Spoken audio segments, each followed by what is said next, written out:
کس نے خودکشی کی ہے؟ انڈیا کے کوئی ایکٹر ہیں، جوان آدمی ہیں، بس نام لینے کی ضرورت نہیں، جو بھی تھے بہرحال، تو کوئی جوان آدمی ہیں، انہوں نے خودکشی کی ہے. خودکشی کی وجہ یہ بتائی جا رہی ہے کہ کیا ہے؟ ڈپریشن ہے. تو لوگ مجھ سے ایک سوال پوچھ رہے ہیں کہ بھئی وہ مغفرت کی دعا کرنا جائز ہے یا نہیں ہے، طرز کھانا جائز ہے یا نہیں ہے. دیکھو غیر مسلم کی تو مغفرت کی دعا کی ویسے بھی اجازت نہیں ہے نا، اور غیر مسلموں کا اگر اعتراض ہو کہ آپ مسلمانوں کے لیے تو مغفرت کی دعا کرتے ہو، ہمارے لیے کیوں نہیں کرتے، تو بھائی آپ کو اس لیے اعتراض نہیں ہونا چاہیے کہ آپ تو ویسے ہی قبر کو مانتے ہی نہیں ہو. آپ تو قبر کے عذاب، قبر کا ثواب اس کو مانتے ہو ہی نہیں، تو جو آپ کے لیے کی صحت پہ کیا اثر پڑتا ہے کہ کوئی آپ کے لیے مغفرت کی دعا کرے یا نہ کرے.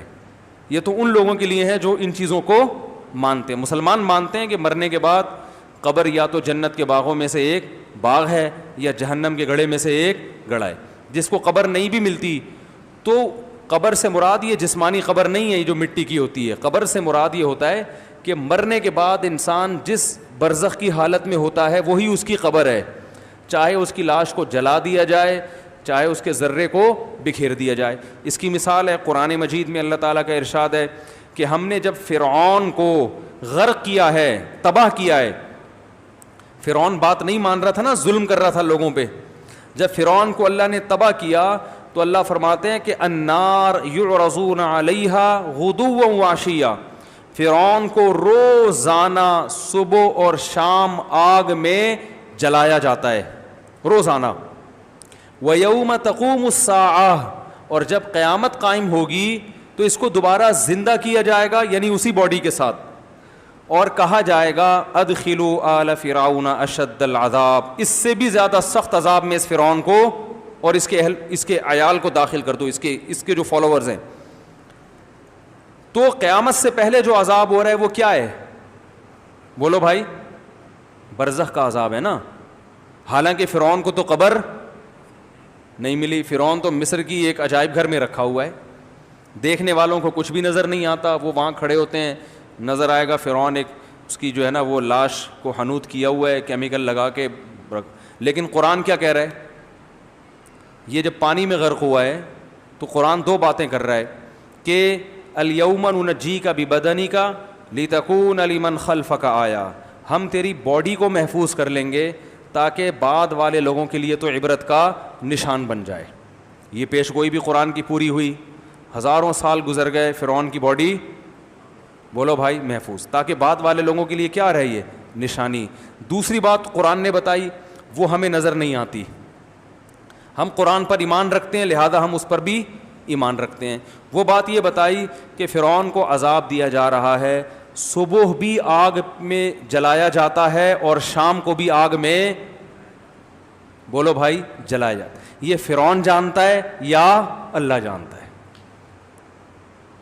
غیر مسلم اس چیز کو بولو بھائی نہ ہندو مانتے ہیں، عیسائی اور یہودی تو مانتے ہیں لیکن وہ پھر آگے کچھ چیزیں نہیں مانتے. وہ اتنا تو مانتے ہیں قبر کا عذاب ہوتا ہے، مگر وہ کیوں ہوتا ہے یہ نہیں مانتے. وہ کہتے ہیں شرک بھی کرو تو بھی کوئی فرق نہیں پڑتا. وہ کہتے ہیں ہمیں نہیں ہوگا یہ عذاب، جبکہ ہم کہتے ہیں آپ کو بھی ہوگا، اس لیے کہ آپ جیسے فرعون نے اللہ کی نہیں مانی تو آپ بھی اللہ کی نہیں مان رہے. اللہ کا سب سے پہلا حکم ہے توحید. نہ اللہ نے کسی کو جنا، نہ اللہ سے کوئی جنا، نہ اللہ کو کسی نے جنا. وہ بالکل یکتا ہے. حضرت عیسیٰ کی عبادت جائز نہیں، عبادت صرف ایک اللہ کی ہوگی، صرف ایک اللہ. کہ غیر مسلم تو مانتے ہی نہیں نا قبر کے عذاب کو. وہ تو کہتے ہیں بھائی فرعون کی ڈمی جو رکھی ہوئی ہے وہاں پہ، ممی کہتے ہیں نا اس کو، لاش کو. ڈمی تو نہیں ہے، ممی ہے وہ. ڈمی تو اس کو کہتے ہیں نا مصنوعی. تو جو رکھی ہوئی ہے وہ بس رکھی ہوئی ہے. فرعون تو ختم، ہم کہتے ہیں ختم نہیں ہوا. صبح و شام اسے آگ میں جلایا جاتا ہے. کیونکہ قرآن نے دو دعوے کیے تھے، ایک اس کے جسم کو محفوظ رکھوں گا، یہ دعویٰ سچا ہو گیا کہ نہیں ہو گیا؟ تو ہم کہہ رہے ہیں قرآن جو دوسری بات کہہ رہا ہے وہ بھی سچی ہے. صحیح ہے نا؟ وہ بھی کیا ہے؟ سچی ہے. تو نظر نہیں آ رہا. بالکل اس کی مثال ہے خواب کی سی. جیسے خواب میں آپ پر جو کچھ گزر رہا ہوتا ہے ساتھ والے آدمی کو پتہ نہیں ہوتا. اللہ نے موت کو بھی خواب سے تشبیہ دی ہے. اللہ یتوفی الانفس حین موتها والتی لم تمت فی منامها فرمایا اللہ تمہاری روحوں کو قبض کرتا ہے نیند کے وقت بھی اور موت کے وقت بھی. تو نیند کے وقت بھی ہماری روح کا باڈی سے کنیکشن کمزور ہو جاتا ہے, لیکن روح پہ جو کچھ گزرتی ہے وہ ساتھ بیٹھے ہوئے آدمی کو معلوم نہیں ہوتا. آپ تو دیکھ رہے ہیں کہ خراٹے لے کے سو رہا ہے, مگر اس پہ کیا گزر رہی ہے وہی جانتا ہے. بعض دفعہ نیند میں خوشیاں مل رہی ہوتی ہیں انسان, آپ بہت عرصے سے کوشش کر رہے تھے کہ آپ کی شادی ہو جائے, ہر جگہ سے دھکے کھا رہے تھے آپ, لوگ کتے چھوڑ دیتے آپ کے پیچھے جب آپ کہیں رشتہ لینے جاتے تھے نا, اتنا لوگوں کو دشمنی. خواب میں اچانک کتنی ہو گئیں؟ 4 ہو گئیں. ہو سکتا ہے بھائی گورنمنٹ کی طرف سے خواب دیکھنے پر کوئی پابندی نہیں ہے. لوگ مجھے بتاتے ہیں مجھے یہ خواب آیا, میں نے کہا خواب آیا ہے نا, جاگتی حالت میں تو نہیں آیا, تو خود بھی سکون سے سو جاؤ, ہمیں بھی آرام سے کرنے دو, ہم نہیں بیٹھے ہیں تمہارے خوابوں کے مطلب بتاتے نہیں بیٹھ کے. تو خواب میں کتنی ہو گئی ایک دم سے؟ 4. اور 4 میں آپس میں محبت بھی بہت زیادہ, 4 خوبصورت بھی, محبت بھی, اور 4 ایک آپ کے دایاں والا پاؤں دبا رہی ہے, دوسرا بایاں دبا, اور 2 مل کے سر دبا رہی ہیں. آ سکتا ہے نا, کتنے خوش ہو گئے آپ. لیکن ساتھ بیٹھے ہوئے آدمی کو پتا ہوگا ہے, جب آپ کی آنکھ کھلے گی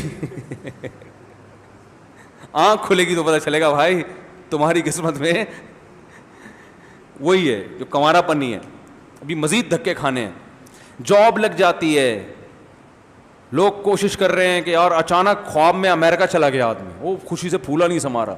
خواب میں بلڈنگ سے بھی گرتے ہیں نا لوگ, کتنا خطرناک خواب ہوتا ہے, آدمی نیچے آ رہا ہوتا ہے, شکر ہے نیچے سڑک پہ پہنچنے سے پہلے آنکھ کھل جاتی.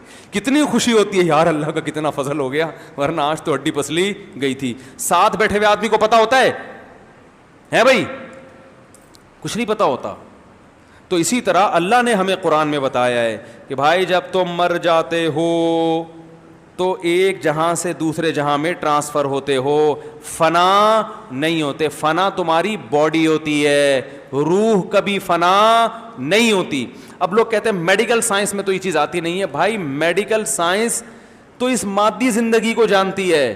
قرآن کہہ رہا ہے وما اوتیتم من العلم الا قلیلا, اللہ نے تمہیں بہت تھوڑا علم دیا ہے. جتنا علم آج سائنس کے پاس ہے اللہ کے حساب سے یہ کیا ہے, بہت تھوڑا. بہت کچھ ابھی ہے, ہو سکتا ہے فیوچر میں انسان مطلع ہو جائے, ہو سکتا ہے نہ بھی ہو.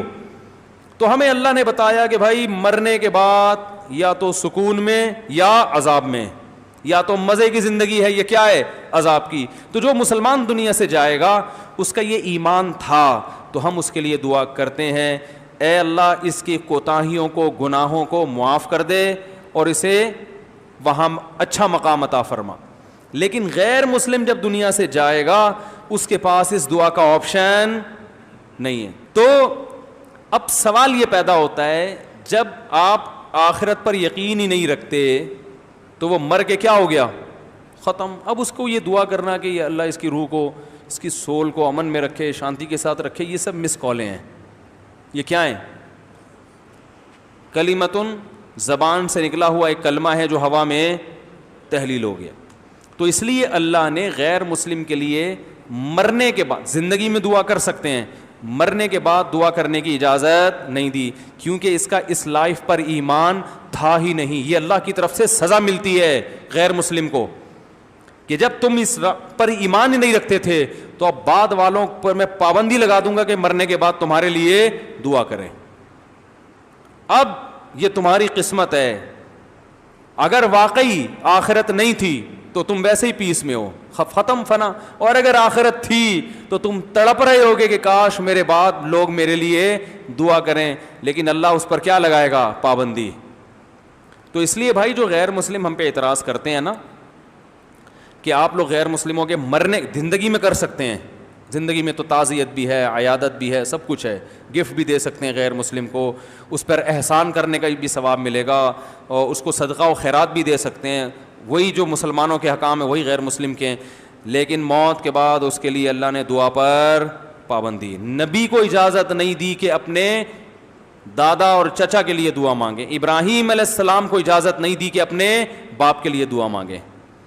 تو اس لیے کوئی ایکٹر دنیا سے چلا جاتا ہے تو آپ اس کے لیے مغفرت کی دعا بولو بھائی نہیں کر سکتے. اس پر غیر مسلم اعتراض کریں کہ بھائی یہ کیا بات ہے, تم تو بڑے متعصب ہو, تو آپ کہیں اس میں کوئی اعتراض کی بات نہیں ہے. بھائی جو تمہارا کانسیپٹ ہے ہم اسی کے لحاظ سے تمہارے ساتھ پیش آ رہے ہیں. تمہارے مذہب میں نہیں ہے نا موت کے بعد زندگی, تو ہم اگر دعا نہیں مانگ رہے تو کیا ہے, تمہارے حساب سے چل رہے ہیں نا, سمجھ رہے ہیں؟ تو اس کو غیر مسلم کو اعتراض کا حق بولو بھائی نہیں ہے. ایسے واقعات سے عبرت حاصل کرنی چاہیے. دیکھو ہمارے ہاں نوجوان سب سے زیادہ خوش قسمت کس کو سمجھتا ہے؟ ایکٹروں کو, کیونکہ سب سے زیادہ عزت بھی ایکٹر کی. دیکھو ابھی یہاں کوئی سائنٹسٹ آ جائے, کوئی بہت بڑا ڈاکٹر آ جائے, 4 آدمی پیچھے مڑ کے دیکھیں گے, لیکن اگر پتہ چل جائے بھائی بالی ووڈ یا ہالی ووڈ کا کوئی مشہور ایکٹر آ گیا, سارے مڑ کے دیکھیں گے کہ نہیں دیکھیں گے؟ ہے بھائی, سب چلے جائیں گے وہاں پہ. عزت ایکٹروں کو بہت ملتی ہے, اور پیسہ تو ایسا کہ ان سے سنبھلتا ہے ہی نہیں, اتنا ملتا ہے. بہت کم عمری میں ان کو بہت کچھ مل جاتا ہے. اس کے بعد بھی اگر کوئی لٹک کے ہلاک ہو رہا ہے, کوئی پھندے سے اپنے آپ کو قتل کر رہا ہے, اس کا مطلب بھائی یہ ہاتھی کے دانت دکھانے کے ہیں, کھانے کے. بولتے کیوں نہیں آئی؟ نہیں ہے. رنگ رلیوں پہ زمانے کی نہ جانا اے دل, یہ خزاں ہے جو با انداز بہار آئی ہے. ہم نے بڑے بڑے علماء کو دیکھا ہے کہ جنہوں نے بڑی مشکلات میں وقت گزارا, خودکشی کا کبھی تصور بھی ان کے دماغ میں نہیں آیا. قرآن دیکھ لو, یعقوب علیہ السلام کے چہیتے بیٹے بچپن میں بچھڑ گئے, روتے روتے حضرت یعقوب علیہ السلام نابینا ہو گئے. خودکشی کا خیال آیا ان کے دل میں؟ کوئی تصور, کچھ بھی نہیں. بلکہ جب بات کر رہے ہیں امید کی, اعلم من اللہ ما لا تعلمون, بچے کہہ رہے ہیں ابا آپ کب سے یاد کر رہے ہو؟ انہوں نے کہا میں اللہ کے بارے میں وہ کچھ جانتا ہوں جو تم نہیں جانتے. ہمیشہ زبان سے کیسی بات نکال رہے ہیں؟ اچھی, تسلی کی. ساری زندگی صبر کیا. وجہ کیا ہے؟ بڑا فرق کیا ہے؟ آپ کے پاس سب کچھ ہوتے ہوئے بھی آپ رسی پہ لٹک رہے ہو. تو میں یہ عرض کر رہا تھا کہ جو بالی ووڈ اور ہالی ووڈ کے ایکٹر بھی بہت مرتے ہیں, پتہ ہے آپ کو, خودکشیاں بہت ہوتی ہیں. اور دنیا کے وہ کنٹریز جہاں ٹینشن کے علاوہ سب کچھ ہے, وہاں خودکشی کا ریشو سب سے زیادہ. بالی ووڈ اور ہالی ووڈ کے جو ایکٹرز ہوتے ہیں, یہ شہرت اور دولت, ان دو چیزوں سے اتنی محبت ان کو ہو جاتی ہے کہ وہ محبت افورڈ, بولو بھائی, کر نہیں سکتے. سمجھ میں نہیں آ رہی بات؟ دوسری, اس دنیا میں ایک فالٹ اور بھی ہے, ایک فالٹ اور بھی ہے. وہ یہ ہے کہ جو مسافر تھا نا, جو ملتان تک پہنچنے کا تو یقین ہے نا کہ یہ پہنچے گا اور اس سے دوستی کروں گا تو کرے گا, دنیا میں یہ بھی یقین نہیں ہے کہ آپ جس چیز کو چاہ رہے ہو وہ مل بھی جائے گی کہ نہیں ملے گی, اور ملنے کے بعد ساتھ رہے گی کہ بھی نہیں رہے گی. جیسے وہ ملتان والا آپ کے ساتھ پشاور جانے کے لیے تیار ہو بھی جائے, لیکن وہ یہ کہہ رہے کہ بھائی میں وعدہ نہیں کرتا, کوشش کرتا ہوں, ہو سکتا ہے خانیوال پہ میرا مائنڈ چینج ہو گیا تو میں وہیں اتر جاؤں گا, وہ تو اور ڈپریشن. تو ان کو جو عزت ملتی ہے, شہرت ملتی ہے, وہ عزت نہ دائمی ہوتی ہے اور نہ وہ پیسہ دائمی. ہر وقت اس کے بارے میں خوف. ایک فلم بھی ناکام ہو گئی نا تو کہاں چلے جاتے ہیں؟ ڈپریشن میں. کوئی دوسرا آ گیا جو آپ سے بھی آگے نکل گیا تو پہلے والے کو کیا ہوتا ہے؟ وہ ٹینشن میں آ جائے گا, یار یہ کیا ہو گیا, محنت ہم نے کی, آگے کون نکل رہا ہے. کیونکہ دنیا کا مقصد ہی جب عزت اور شہرت بن گیا, یعنی دنیا کی ڈیفینیشن کیا ہے؟ عزت اور شہرت ہی کو تو دنیا کے, شہرت اور دولت, یہ دو چیزوں دنیا کی ڈیفینیشن ہے. ہم کہتے ہیں نا فلاں کو بڑی دنیا ملی ہے, کیا مطلب؟ عزت ملی اور پیسہ ملا, یہ دو چیزوں کو دنیا کہا جاتا ہے. تو جس نے دنیا ہی کو مقصد بنا لیا, اس کا مطلب اس نے سفر ہی کو مقصد بنا لیا. سفر کو مقصد نہیں بنایا جاتا, مقصد ہمیشہ منزل کو بنایا جاتا ہے. محبت منزل سے کی جاتی ہے, منزل کے لیے سفر کو قربان کر دیا جاتا ہے, سفر کے لیے منزلوں کو قربان نہیں کیا جاتا. مسلمان کی ایک منزل ہے آخرت, وہ اس منزل کو دیکھتا ہے, اسے پتہ ہے یہ منزل غربت میں بھی مل سکتی ہے اور پیسے میں بھی مل سکتی ہے, اور عزت ملے گی تو بھی مل سکتی ہے, عزت نہ ملے تو بھی مل سکتی ہے, اس لیے وہ ٹینشن نہیں لیتا. کہتے بھائی آخرت محفوظ ہے. اور جس نے دنیا ہی کو اصل بنا لیا تو ما قضا احد منها لبانته ولن انتهى عرب الا الى عربی. دنیا ایک ایسی چیز ہے کہ ایک خواہش پوری ہوتی ہے, ہزاروں خواہشات کو جنم دے کے جاتی ہے وہ. تو آپ پھر اس ہر خواہش کو حاصل کرنے کی کوشش کرتے ہیں. دنیا میں ایسا کوئی فنٹر پیدا نہیں ہوا جس کی اللہ ہر خواہش پوری کر دیں. تو جب خواہشات ناکام ہوتی ہیں تو انسان کہاں جاتا ہے؟ ڈپریشن میں. جب یہ ڈپریشن بڑھتی ہے تو پھر کھمبے سے لٹکنے کے خیالات پیدا ہوتے ہیں اور لٹکتے ہیں لوگ. سمجھتے ہو گے نہیں سمجھتے؟ تو بڑا فالٹ ہے بھائی. دنیا کو مسافر خانہ سمجھو تو پھر ٹینشن کیا ہو جائے گی؟ ہے بھائی ختم ہوگی بھی تو کنٹرول میں ہوگی. تو مسافر خانہ نہیں سمجھو. کہ مولانا یعقوب نانوتوی کیا فرمایا کرتے تھے؟ فرماتے تھے کہ اگر مولانا قاسم نانوتوی رحمۃ اللہ علیہ کہ اگر میرے پاس علم کے 2 بول نہ ہوتے نا تو میں ایسا گمنام زندگی گزارتا کہ دنیا کو پتہ ہی نہیں چلتا کہ قاسم نام کا کوئی شخص پیدا بھی ہوا ہے کہ نہیں ہوا. فرمایا تو علم نے مشہور کرا دیا. تو ہمارے اسلاف تو ایسے تھے جو شہرت اینٹی یعنی شہرت کو پسند ہی نہیں کرتے تھے, کیونکہ وہ کہتے ہیں یار یہ منزل میں رکاوٹ بن سکتی ہے شہرت جو ہے. تو منزل آخرت کو بناؤ گے تو بھائی پھر ان چیزوں سے آپ کو ٹینشن نہیں ہوگی. شہرت مل جائے, نعمت اللہ کی نہیں ملے تو بھی ٹھیک.